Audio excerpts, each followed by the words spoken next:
Hola, muy buenas tardes. Mi nombre es Yakiris José de la Cruz. Yo soy médico internista y en el día de hoy vamos a estar comentando sobre el perfil médico o la visión de la ciencia sobre la pasión y muerte de nuestro Señor Jesucristo en 3 momentos cruciales. La primera parte va a consistir sobre lo que experimentó Jesús en el huerto de Getsemaní. Luego, pues ya en el momento de su camino hacia el Calvario y finalmente pues su muerte y su crucifixión. Cabe resaltar que soy cristiana católica y pertenezco a la parroquia Estela Maris, que es donde nos encontramos actualmente.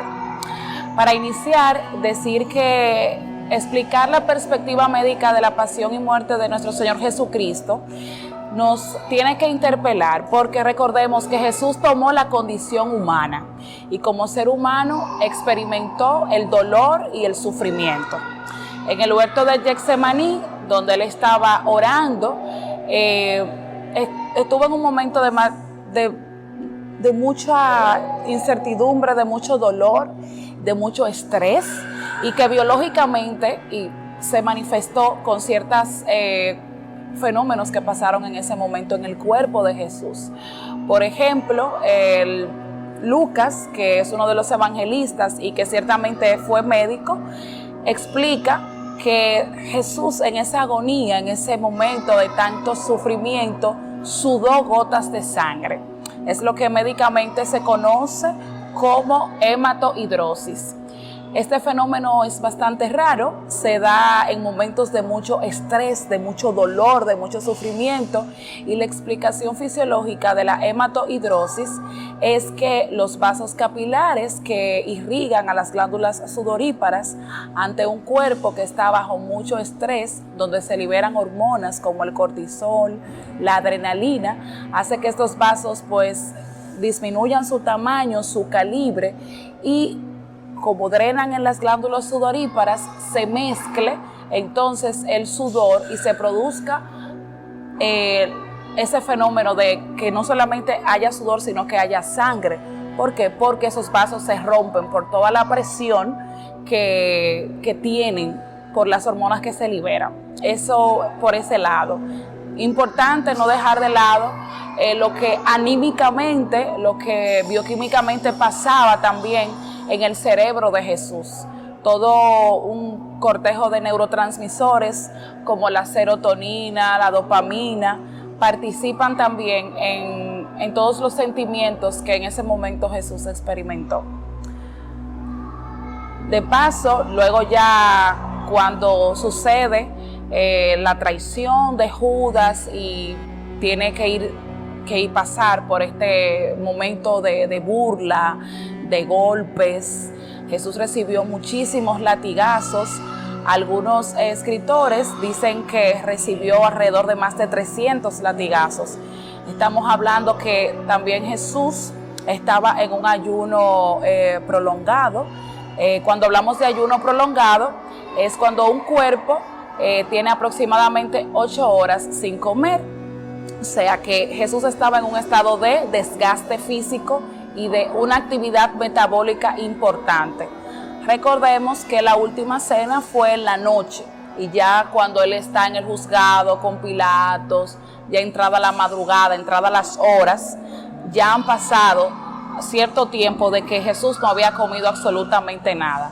O sea que también estábamos viendo que Jesús entró en un estado de alta catabolia, de alto desgaste. La mayoría de sus reservas energéticas se fueron agotando, lo que implicaba que también Jesús sufriera esas caídas que él experimentó en su camino al Calvario. Cabe resaltar que Jesús recibió también golpes contundentes en diferentes áreas de su cuerpo, como la cabeza, la cara. Los escritores que se han detenido a estudiar las lesiones que presentó Jesús secundario a los golpes que le daban los soldados, hablaron de que él sufrió trauma de la cabeza, trauma contuso, que hubo rotura también de los huesos de la nariz, y por eso todo su rostro quedó empapado de sangre. Ante toda esta debilidad, toda esta fatiga, este dolor, recordemos también la temperatura a la que estaba sometido Jesús, ya entrando el día en su camino con la cruz, ese madero que pesaba bastante en su espalda, todo eso se vio de manifiesto con las múltiples caídas que Jesús tuvo y recibió laceraciones. Una laceración es una herida que puede ser superficial o profunda en diferentes zonas de su cuerpo. Lo que queremos dejar claro es que Jesús experimentó todo un martirio, todo un conjunto de cosas que un ser humano realmente, con tanto valor, con tanta valentía, lo soportó, con la humildad con la que lo hizo Jesús. Pero no podemos dejar de lado la humanidad de Jesús. Ya cuando Jesús está al momento de que lo van a crucificar, pues la posición en que colocan a Jesús en la cruz se conoce que es antianatómica. Cuando hablamos de que es antianatómica, implica que no era una posición adecuada para un cuerpo en ese estado, que tenía muchas horas sin comer, que estaba lastimado, ensangrentado, que tenía múltiples traumas contusos, heridas. Todo eso llevó a que Jesús, aunado a toda la pérdida de sangre, que se dice que más o menos tuvo algunos 2.5 litros o 3 que perdió de sangre, en un hombre, básicamente son 5 litros la cantidad de sangre que circula en su cuerpo, es decir, que Jesús perdió bastante sangre. Empezó entonces a experimentar un estado que se llama hipovolemia, que es la disminución de la cantidad de sangre circulante en el cuerpo. Y cuando llega ese momento en el que Jesús lo crucifican, lo clavan en ese madero, atraviesan con esos clavos sus manos, atravesando ligamentos, tendones, grasa, y es lo que hace entender el por qué en la figura del Sagrado Corazón de Jesús, Jesucristo tiene esta posición de la mano, que es lo que se conoce como la mano del predicador, y eso tiene una razón, y es que la mano del predicador se da porque hay lesión del nervio mediano, o sea que Jesús también tuvo lesiones en sus nervios, en los vasos sanguíneos, y por eso esta posición que él tiene en la foto del Sagrado Corazón de Jesús no es, vamos a decir, coincidencia que tome esa postura, sino por las lesiones que recibió en todo lo que es la estructura anatómica de la mano. Otra causa que hay que resaltar de esta pasión, de la muerte de Jesús, es cuando el soldado atraviesa su costado, que saca agua y sangre. Los expertos, estudiosos de este momento, dicen que Jesús sufrió lo que se llama un hemopericardio.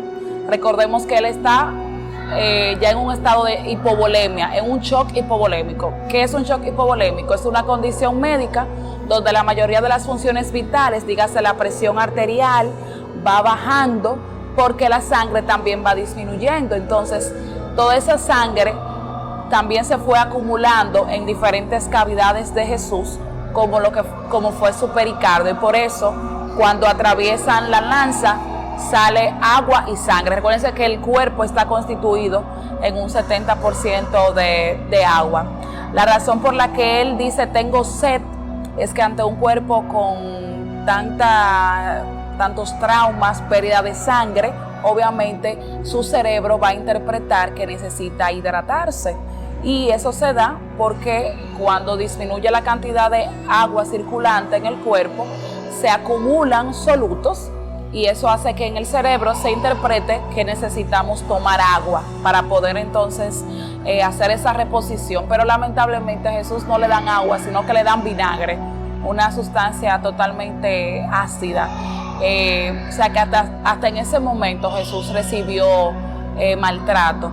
Entonces, la moraleja de contar este perfil de la ciencia de Jesús es que no solamente Jesús sufrió siendo Dios, sino sufriendo una de las muertes más escandalosas y más difíciles que un ser humano podría haber experimentado, porque se le daban ese tipo de muerte a un criminal. O sea que realmente este es un tiempo para uno reflexionar, no solamente la parte espiritual de Jesús, sino humanamente todo lo que sufrió. Así que le invito a todos los hermanos y hermanas a que meditemos con conciencia todo el martirio que Jesús sufrió y que con nuestra vida nosotros podamos entonces glorificar al Señor y darle gracias por haberse dado hasta el extremo y darlo todo, hasta su última gota de sangre. Espero que le haya gustado esta perspectiva corta de la pasión de Jesús desde esta óptica, y esperando que participen activamente de la iglesia en estos días tan maravillosos para nosotros y para nuestra fe. Hasta pronto. Hey, muchas gracias por ver este video. En nuestras redes sociales tenemos nuevo contenido como este. Suscríbete y dale like.